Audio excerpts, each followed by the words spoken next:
Bueno, la idea de hoy es la presentación del libro Hugo Chávez y la Revolución Bolivariana. El libro que parece que este título ya fue publicado en alguna oportunidad, lo he descubierto hace unos días, suerte que hemos tomado la precaución de poner ensayos, pero por un periodista de nombre inglés que no recuerdo. Este libro, digamos, la idea de este libro surge fundamentalmente a partir de una serie de entrevistas que hemos estado haciendo en los últimos tiempos, en los últimos 2-3 años, en la radio, con los 4 compañeros que están sentados conmigo: Modesto Emilio Guerrero, Guillermo Almeida, Ricardo Napuri, Hugo Calelo, más Claudio Katz, Eduardo Lucita, que no están presentes. Claudio está en México, Eduardo está en España. Han mandado su saludo a la reunión. Y luego se nos ocurrió incorporar algunos trabajos, algunos ensayos de Iván Mesaros, de Jaime Petras,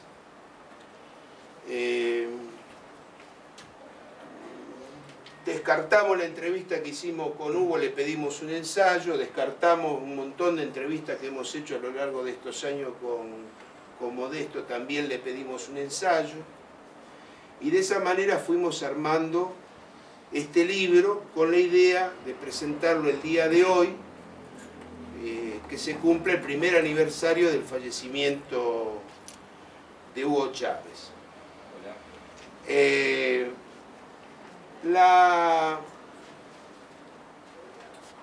realidad tengo que confesar que yo, cuando empezó el proceso bolivariano, no lo tenía muy presente. La primera vez que le presté atención fue a raíz del golpe del año 2002. Justo coincidía con la presencia en nuestro país de Jaime Petras, que fue el que me hizo prestar atención a esta situación que ya se vivía en Venezuela. Y después tengo que confesar que la persona que nos ha acercado al tema de hace muchos años es Modesto. Recuerdo acá con Luis, que está sacando fotos, alguna vez organizamos juntos un programa de radio y por allí empezaron a circular una cantidad de personajes que luego muchos de ellos fueron ministros, miembros del Poder Ejecutivo, altos funcionarios del gobierno de Hugo Chávez. Es decir, que de alguna manera el acercamiento a esta experiencia política ya tiene algunos años, por lo menos de mi parte. Hoy, de alguna manera, la idea fue reunir a todos los autores que residen en nuestro país. Les comenté, menos Eduardo Lucita y Claudio Katz, que no se encuentran, han venido todos, van a abordar distintos aspectos de la problemática actual por la que está atravesando Venezuela, y vamos a leer también, vamos a intercalar las lecturas de algunos mensajes que nos han llegado de compañeros que participan del libro. El caso de Iván Mesaros, que lo tenemos la traducción gracias acá a la compañera Valentina, que también se ha encargado de traducir 2 artículos, el de Petras y precisamente de Mesaros. El saludo de Renán Vega Cantor, de Omelo Beluche de Panamá, y de Jaime Petras y otros compañeros que, bueno, a lo largo de la reunión los vamos a ir leyendo. La idea es que los expositores hablen a más o menos 15 minutos, tenemos el salón hasta las 10, y la idea es que después ustedes puedan participar con preguntas, con intervenciones, sobre todo teniendo en cuenta la difícil situación por la cual está atravesando Venezuela y que cuando organizamos esta actividad con algunos compañeros nos dimos cuenta que había un interés, una avidez por conocer lo que estaba pasando y por poder discutirlo. Entonces la idea es precisamente que los expositores no se extiendan demasiado y que podamos aprovechar un buen tiempo para preguntas o intervenciones. Bueno, primero, Ricardo. Soy el más viejo.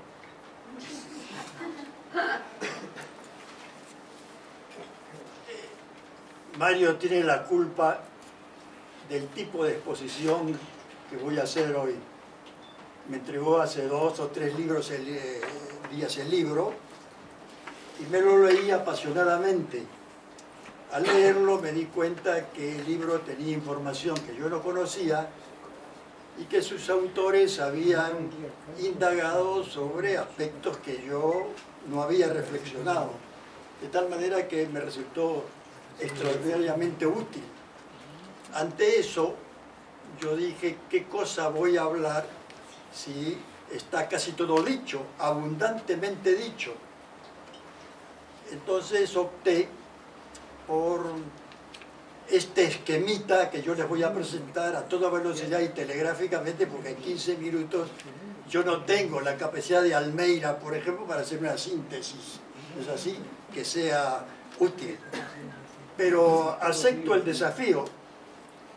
He optado por hacer una combinación de la preocupación que todos tenemos por la realidad de América Latina y en la realidad de América Latina el hecho de Venezuela. De más está decir que si cae Venezuela va a caer América Latina, es decir, va a caer Sudamérica. Habría que ser inocente para saber que Estados Unidos está metido hace tiempo en América Latina, no necesita desembarcar tropas. Sus agentes son las patronales, los grupos políticos, la burocracia, incluso todas las estructuras del poder del Estado. Y lo conservador de la existencia, donde la gente no tiene por qué cambiar y le cuesta cambiar porque su vida está determinada por las condiciones objetivas de la existencia del capitalismo. Lo que Mariátegui decía en 1928, que la burguesía puede ser derribada fácilmente, pero su cultura no. Para decir en qué grado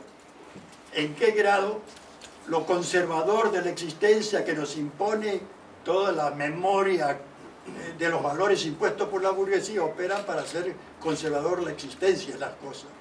De tal manera que, como ha dicho alguien muy inteligentemente, las revoluciones son pedagógicas, porque dice, son el freno de mano antes del desastre.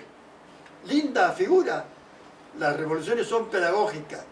Y al hacerlo así, y al demorarme el concepto, lo que estoy diciendo es que si las revoluciones son pedagógicas, ¿por qué tanto miedo a las revoluciones? Es decir, yo escojo el lema de mi exposición, los dilemas y los desafíos de los llamados gobiernos progresistas de América Latina, que es el problema hoy. Esto es incorrecto porque no se puede unificar en un rótulo casi apolítico los gobiernos progresistas o de centro izquierda, porque la mayoría de ellos son diferentes, sea por su historia, las peculiaridades de cada país, sino por la forma como se han gestado cada uno de los procesos. Por eso yo estoy siempre enamorado del método que antes asumíamos todo como correcto y que se ha olvidado, la llamada cuestión nacional. La cuestión nacional de los países opresores y los países oprimidos resuelve el problema desde el punto de vista metodológico, porque está planteado la orden del día, quién se opone al imperialismo, si es la clase burguesa nativa o institución de ellas quién. Y nosotros tenemos entonces el mosaico de movimientos que hoy llaman progresistas o populistas, que están situados en el terreno de los que, reemplazando a la burguesía que históricamente debería haberse enfrentado al imperialismo, la sustituyen para renegociar el estatus semicolonial o para ir más lejos en lo que podríamos llamar la contraofensiva contra la oligarquía y contra el imperialismo. Y opté entonces por combinar eso con mi propia experiencia personal. Es una pena que siendo tan viejo y haber andado por el mundo, yo no les vierta algunos elementos de experiencia que tienen que ver con los elementos de la realidad. Y parto, por ejemplo, con lo de Guatemala. ¿Por qué parto con lo de Guatemala? En Guatemala se dieron casi los mismos elementos que hoy tocan a la realidad de Venezuela. Estados Unidos agresivo porque no aceptaba que hubieran expropiado la United Fruit Company, porque había una revolución democrática, porque no aceptaba que se cambiara el estatus semicolonial de esa región de Centroamérica y del Caribe. Y Foster Dulles, nada menos, Nixon y Eisenhower, que estaban ahí, obviamente decidieron terminar con esa experiencia. ¿Qué nos toca a nosotros de la reflexión? Primero, en todos lados se repite lo que hace el imperialismo para terminar con estos procesos que hoy se llaman progresistas y que para mí son los movimientos de resistencia al imperialismo que toman formas antioligárquicas y formas determinadas de progresismo social, incluso cuasi revolucionario. Entonces, tomé por ejemplo la figura del Che, no el Che Guevara, sino el joven Ernesto Guevara, que ya estando en México con su compañera Hilda Gadea, mi amiga la peruana y su primera mujer, se encuentra con Fortuny, el secretario general del Partido Guatemalteco del Trabajo, que es el Partido Comunista, y le dice: ¿por qué no pelearon ustedes? Y Fortuny le contesta, cuenta Hilda Gadea en Che Guevara, años decisivos, porque era mejor dejar el poder para pasar al llano porque la cosa estaba muy difícil. Y el Che, que todavía no estaba obviamente formado políticamente, porque en ese sentido es un transeúnte y que va formándose casi al andar, pero que tenía instintos diversos, entre ellos su sensibilidad respecto de los problemas políticos, le dice: oiga, no joda usted, ¿por qué era mejor pelear si el presidente tenía el emblema de ser presidente, si tenía la mitad de las Fuerzas Armadas, si tenía todo el pueblo? ¿Por qué no pelearon? Y el otro entonces huye, el estalinista, y le comenta el Che Guevara a Hilda Gadea: aquí lo único que había que hacer era pelear. Miren ustedes la figura. ¿Por qué no se ha tomado esa idea respecto de todos los gobiernos donde huyeron, como Arbenz? Porque ustedes deben saber que el presidente Arbenz capituló, pero antes que capitulara, capituló el Partido Comunista. Fueron los primeros que se asilaron en las embajadas. Yo digo en mi libro que ni Hilda Gadea ni el Che sabían en ese momento que los comunistas capitularon ante la tenue agresión desde Honduras de Castillo Armes y su pequeña tropa, porque ellos no sabían que Stalin había pactado en Yalta y Potsdam que Estados Unidos quedaba en la órbita de la dominación de en la órbita de Estados Unidos. De tal manera que los partidos comunistas a partir de eso comienzan a actuar como policías por izquierda. Es importante eso, porque si uno no tiene en cuenta los factores de poder y las circunstancias y las fuerzas que actúen en las realidades, obviamente están no solamente desinformando, sino están desconociendo la realidad. Los partidos comunistas juegan un rol importante y decisivo que ustedes van a ver en la realidad de América Latina, pero no porque los militantes o cuadros dejaran de combatir, porque muchos de ellos han combatido incluso heroicamente, sino porque las direcciones de esos partidos se pusieron al servicio del Kremlin, de Stalin, como ustedes saben, directamente, y traicionaban todos los procesos porque se disciplinaban a Moscú, que había dado la orden de que Estados Unidos era el dueño de América Latina. No es solamente el hecho de la doctrina Monroe. Stalin dijo: sí, se queda, como se repartieron el mundo, como Yugoslavia y otros sectores.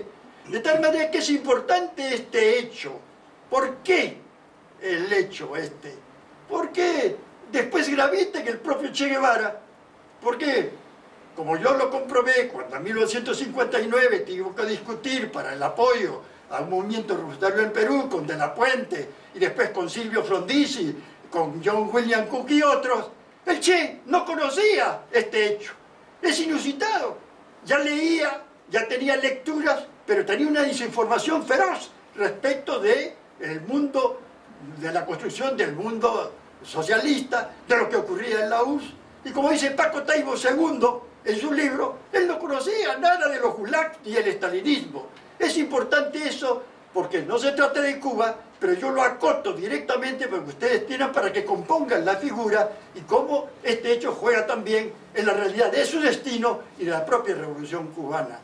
Pero este primer hecho que yo les cuento de Guatemala es la primera gran capitulación que conocemos de un gobierno y de un partido de izquierda que capitula ante la realidad que había que hacer. La revolución, el Che decía, empíricamente hay que pelear, y no pelearon.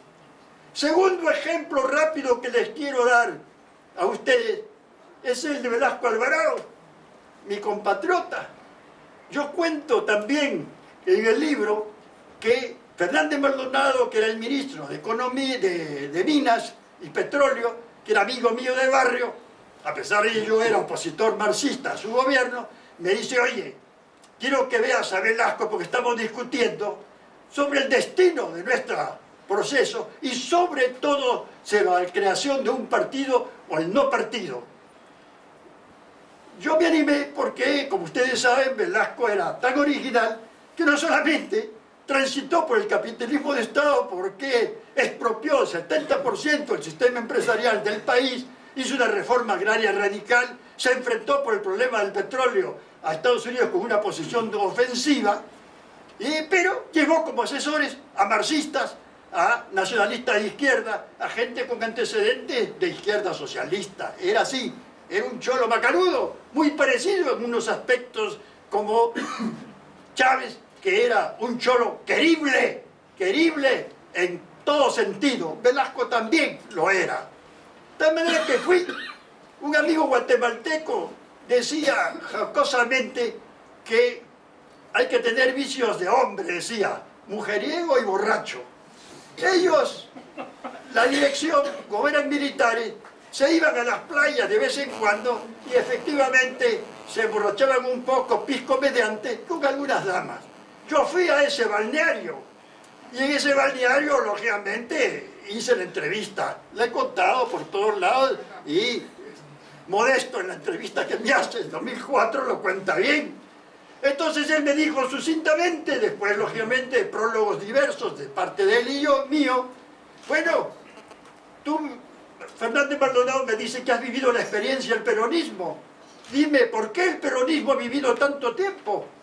Porque los compañeros me están diciendo que forme partido, pero yo dudo de la idea de ellos, porque me dicen, yo soy orgánicamente un militar. Yo le conté directamente que Perón también era orgánicamente un militar, incluso motejado de idea fascista, porque fue edecán militar en Italia, es decir, sospechado con bases firmes de tener ideas fascistoides. Pero los procesos sociales no solamente cambian a los hombres, sino obligan a hacer huellas diferentes. Dicen que Picasso era un miserable como ser humano, pero es un hombre universal en su pintura. ¿Es así la dialéctica de la vida o no? Entonces, en general, le digo yo, se apoya en las masas, controlándolas porque no era cojudo. Ningún gobierno de este tipo puede dejar que las masas que ellos impulsan o dirigen puedan tener autonomía porque peligra su propio gobierno en la medida de su naturaleza política y de clase de los mismos. Tal manera que una vez que yo le dije eso, que se había apoyado en las masas, y con las masas un poco pudo resistir los embates del imperialismo, los embates de la oligarquía y sobre todo las Fuerzas Armadas que después, mucho después, se lo tiraron abajo. Y Velasco me contesta y me dice, sí, pero yo soy orgánicamente un militar. ¿Yo qué hago con las masas? ¿Qué hago en los sindicatos? ¿Qué hago en las asambleas? Ese no es mi mundo. Mi mundo es el otro. Y yo le digo, pero usted, ¿por qué si la tradición militar de las Fuerzas Armadas es contraria, es golpista? No, porque yo voy a cambiar los mandos de los generales y acá. Oiga, le dije, usted me pintó o me pidió que yo le dijera qué cosa era, por qué había subsistido el peronismo durante 40 o 50 años, y usted me dice ampliamente lo contrario. Usted va a caer, y cayó. Ustedes saben que él cayó por un golpe de Morales Bermúdez y por los generales de izquierda, incluso mi amigo Fernández Maldonado, que era el general Rojo, se pusieron de acuerdo porque, como él a última hora quiso formar un partido, pero tipo PRI, desde el Estado, a última hora para salvarse, le dieron un golpe y cayó. Entonces, yo lo que le quiero decir es que en la realidad peruana, todo el proceso era favorable para que eso no tuviera el colapso que tuvo, porque fue inusitado. Cayó Velasco y cayó todo el proceso. ¿Cómo no van a haber lecciones múltiples? Y los han sacado, o a medias incluso, los asesores marxistas y socialistas de su gobierno. ¿Cómo es posible que apoyándose en las Fuerzas Armadas, el Partido Comunista apoyó al gobierno diciendo que se había dado una excepcionalidad en la historia, que por primera vez podía haber una revolución democrática dirigida por las Fuerzas Armadas? Ese fue el apoyo del Partido Comunista oficial. De tal manera que estas son lecciones múltiples, porque quienes pudieron ir más lejos que sus posiciones porque tenían todas las bases en una situación particular como la peruana, no fue. Segunda lección. La tercera, antes de ir al final y cumplir con mis 15 minutos apresurado, es la de Allende. Allende querible, simpático, querible, daba ganas de simpático. Él también no tenía vicios de hombre, pero andaba por ahí, como decía el guatemalteco.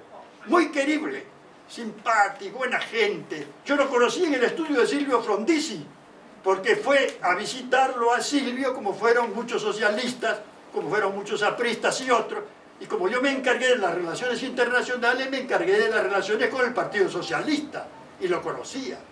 Estando en la Asamblea Popular de Bolivia en 1971, los compañeros dirigentes de la Asamblea Popular me dijeron que había el peligro de golpe porque Torres había quitado los cerrojos de los fusiles y se negaba a ese general progresista que después lo termina matando, obviamente, en Operación Cóndor, ¿no? Como muere, como ustedes saben, asesinado él también. Pero se negó, no podía ir más lejos ese general nacionalista. Entonces, en esas condiciones, ¿qué ocurre? ¿Es así? Yo le digo a los compañeros que me dijeron que venía el golpe de Banzer, como sabían, sobre todo Erwin Moller, que era un secretario de Lechín, el gran dirigente obrero de Bolivia, que le dijera a Allende, que acababa de subir en noviembre de 1970, que liberara algunos fusiles nada más y algunos instructores para impedir el golpe que venía. ¿Por qué? Porque todos creían en Bolivia en ese momento, los que se reclamaban revolucionarios, que se iba a repetir lo de 1952, donde los trabajadores, como ustedes saben, derrotaron al ejército a punta de petardos de dinamita. Pero Paz Tensoro ya había aprendido la lección, ¿no? Y obviamente había rearmado a las Fuerzas Armadas con fusiles automáticos de alcance de 300, 400 metros, de tal manera que el lanzamiento de los petardos de dinamita ya no servían. Se necesitaba entonces unos cuantos fusiles para acertar las armerías, en vista que el general Torres se había negado a proveer armas, y algunos instructores de los muchos ya que existían en Chile, que se habían exilado, sobre todo brasileños, que son los que van, lógicamente, cuando hay gobiernos democráticos, a asilarse por la persecución que había en Brasil. Lo entrevisté a Allende a través de mi amigo Oscar Weiss, que era director de La Razón, y le planteo a Allende este problema.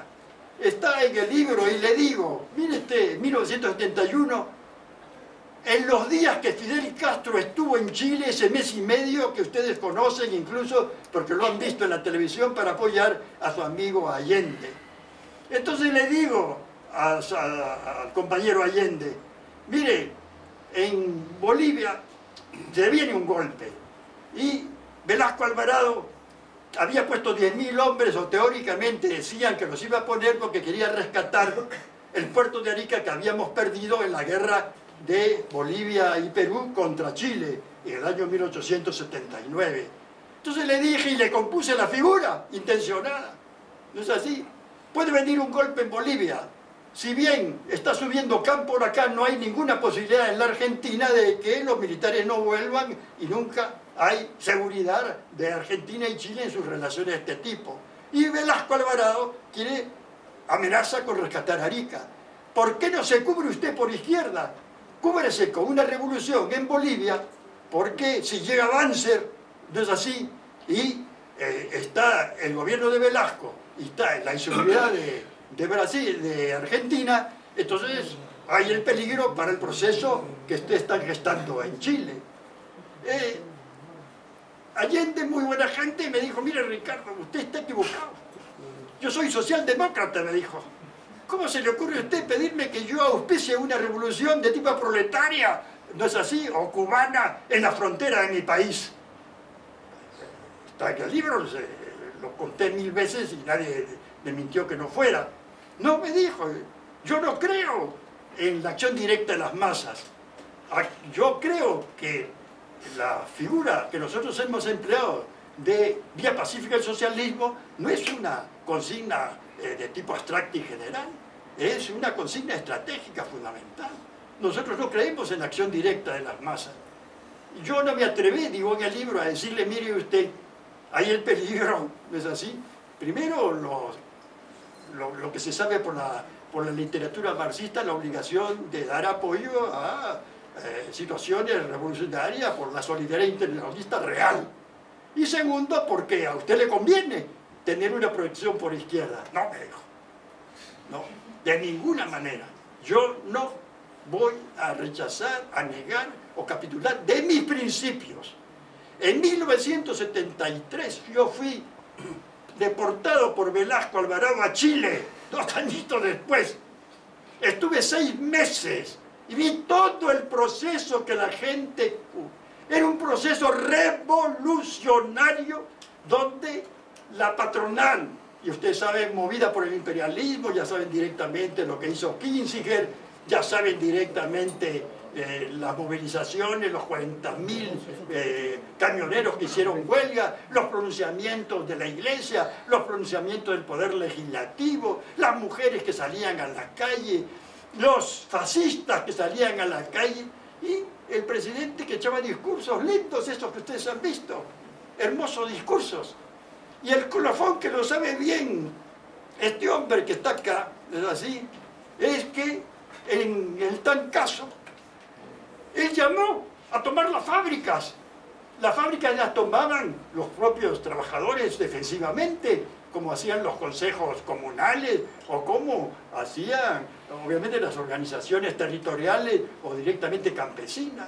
Había una tendencia a crear organismos por la base muy sólidas, y ya estaban creando incluso una asamblea popular muy amplia en Concepción. Él pronunció un discurso después del Tancazo, ¿recuerdan, Modesto? Después del Tancazo, de izquierda, tomen las fábricas, dijo. Al día siguiente llamó a Pinochet y pactó con los militares. Si ustedes han visto en el canal Encuentro, el 71, a Fidel Castro con Allende,